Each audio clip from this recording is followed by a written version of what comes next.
Imagine कीजिए, साल 1948 की एक सुनसान रात। आप एक रेडियो ऑपरेटर हैं और समुद्र भी शांत है। तभी स्टैटिक पर एक सिग्नल क्रैक करता है, लेकिन ये कोई नॉर्मल डिस्ट्रेस कॉल नहीं था।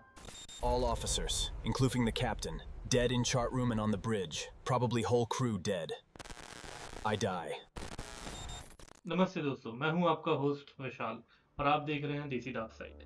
आज हम जिस कहानी के बारे में बात कर रहे हैं वो है एसएस ओरांग मैदान की। एक ऐसा जहाज जिसका ऑफिशियल कंफर्म रिकॉर्ड मिलता ही नहीं, लेकिन जिसकी स्टोरी नेवल मैरीटाइम हिस्ट्री की सबसे बड़ी मिस्ट्री बन चुकी है। कुछ लोग इसे मिथ कहते हैं, कुछ इसे कवर अप, कुछ कहते हैं कि ये कहानी कभी हुई ही नहीं, या फिर कुछ कहते हैं कि ये कहानी एक से ज्यादा बार हुई।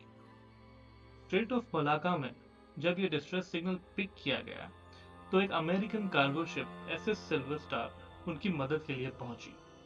लेकिन जो उन्होंने देखा उस शिप पर वो किसी नाइटमेयर से कम नहीं था। जब ऑनबोर्डिंग टीम ने शिप पर कदम रखा तो वहां पर एक अजीब सा सन्नाटा था, और फिर उनकी आंखें पड़ी पहली लाश पर। उस शिप का कैप्टन ब्रिज पर पड़ा हुआ था, आंखें पूरी तरह खुली, जैसे कि मौत को आते हुए देख लिया हो। रेडियो रूम में ऑपरेटर अभी भी कुर्सी पर ही बैठा हुआ था। उसकी उंगलियां मॉर्स कीज पर थी, जैसे मरने से पहले एक आखिरी मैसेज भेजने की कोशिश की हो। लेकिन सबसे ज्यादा खौफनाक चीज थी उन सब के चेहरे। हर एक क्रू मेंबर आसमान की तरफ देख रहा था, मुंह खुला हुआ, आंखें जम चुकी थी, जैसे कि वो चिल्लाना चाहते थे, लेकिन जब तक वो मुंह खोलते सब खत्म हो गया था। सोचिए, अगर आप ऐसी जगह होते जहां आपके आसपास लोग बिना आवाज के एक एक करके मर रहे होते, तो आप कैसा महसूस करते? उन सभी के हाथ हवा में थे, जैसे किसी इनविजिबल चीज से बचने की कोशिश कर रहे हो। और सबसे अजीब बात, उनके शरीर पर, किसी के भी शरीर पर एक चोट का निशान भी नहीं था। उस शिप का जो एक गार्ड डॉग था वो एक फ्रोजन पोजीशन में मरा पड़ा था, अपने दांत गुर्राते हुए दिखाकर, जैसे किसी को डराने की कोशिश कर रहा हो। रिपोर्ट्स ये भी कहती है कि मलाका स्ट्रेट, जो एक ट्रॉपिकल वेदर के बीच में पाया जाता है, उस गर्मी वाले समुद्र के बीच में शिप के अंदर एक अननेचुरल सी ठंडक पाई गई थी। ऐसे सिल्वर स्टार शिप ने डिसाइड किया कि वो ओरांग मैदान को टो करेंगे, और जैसे ही वो शिप को मूव करना चालू करते हैं, ओरांग मैदान के होल्डिंग नंबर 4 से अचानक से धुआं उठना चालू हो जाता है। कुछ ही मिनट में वहां एक पावरफुल एक्सप्लोजन होता है, इतना पावरफुल एक्सप्लोजन जो ओरांग मैदान शिप को समुद्र की गहराइयों में हमेशा के लिए डुबा कर ले जाता है, सारे सबूत साथ लेकर। तो आखिर ये जो शिप है एसएस ओरांग मैदान, उसमें आखिर हुआ क्या? उसका क्रू कैसे फ्रीज होके मर गया? क्या था कारण उस पावरफुल एक्सप्लोजन का? इसके पीछे कई सारी थ्योरीज है जो हम अभी डिस्कस करेंगे। थ्योरी नंबर 1, सबसे पहली और सबसे लॉजिकल थ्योरी ये कहती है कि ये शिप एक इलीगल केमिकल कार्गो ले जा रहा था। इस शिप के होल्ड में पोटेशियम साइनाइड और कई टॉक्सिक नर्व एजिंग गैसेस थे, जो अगर लीक हो तो इंसान को हेलुसिनेशन, पैरालिसिस और कुछ ही सेकेंड में नर्वस सिस्टम शट डाउन हो सकता है। इसीलिए ना कोई स्ट्रगल, ना कोई इंजरी, सिर्फ फ्रोजन एक्सप्रेशंस। लेकिन ये कहानी इतनी भी सिंपल नहीं है। Theory number 2, the CIA cover up and the identity swap. In 1950s एक लेटर सामने आया जो एलिजिडली एक इंटेलिजेंस ऑफिशियल्स की ऑफिस से लिंक्ड था।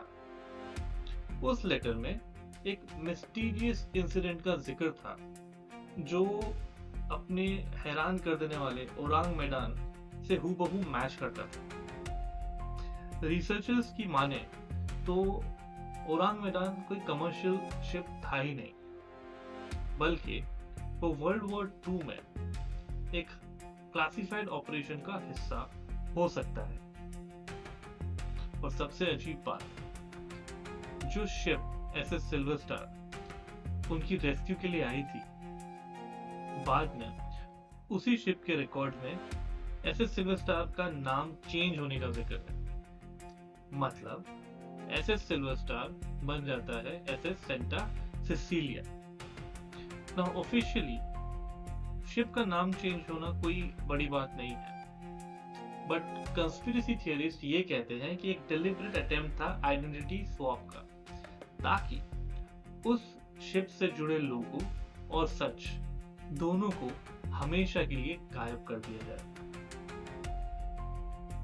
और जो उस शिप में एक्सप्लोजन हुआ, हो सकता है कि वो एक्सीडेंट नहीं था, हो सकता है कि वो एक क्लीन अप ऑपरेशन था। लेकिन दोस्तों, यहां से डर अब शुरू होता है। एक British newspaper Yorkshire evening post ने एक इसी तरह की कहानी पब्लिश की थी नवंबर 1940 में, यानी इस इंसिडेंट के ठीक 8 साल पहले। तो क्या ये सिर्फ कोइंसिडेंट था, या फिर किसी ने एक फ्यूचर इंसिडेंट को पहले ही पब्लिश कर दिया था, या फिर एसएस ओरांग मैदान वक्त के एक ऐसे लूप में फंस चुका है जहां एक की मौत 2 बार होती है। तो आपको क्या लगता है, क्या वो एक केमिकल एक्सीडेंट था जिसमें सेकंड्स में सब खत्म हो गया, या फिर कोई ऐसा राज जिसे दुनिया से छुपाने के लिए वो पूरे जहाज को ही मिटा दिया गया, या फिर उस शिप का जो क्रू था उसने कुछ ऐसा देख लिया था जो शायद उन्हें नहीं देखना चाहिए और वो उसी का शिकार बन गए। तो आप क्या सोचते हैं इस इंसिडेंट के बारे में, कमेंट्स में जरूर बताइए। और अगर वीडियो पसंद आया तो लाइक जरूर करें और देसी डार्क साइड को सब्सक्राइब करना ना भूलें। Stay dark, stay curious.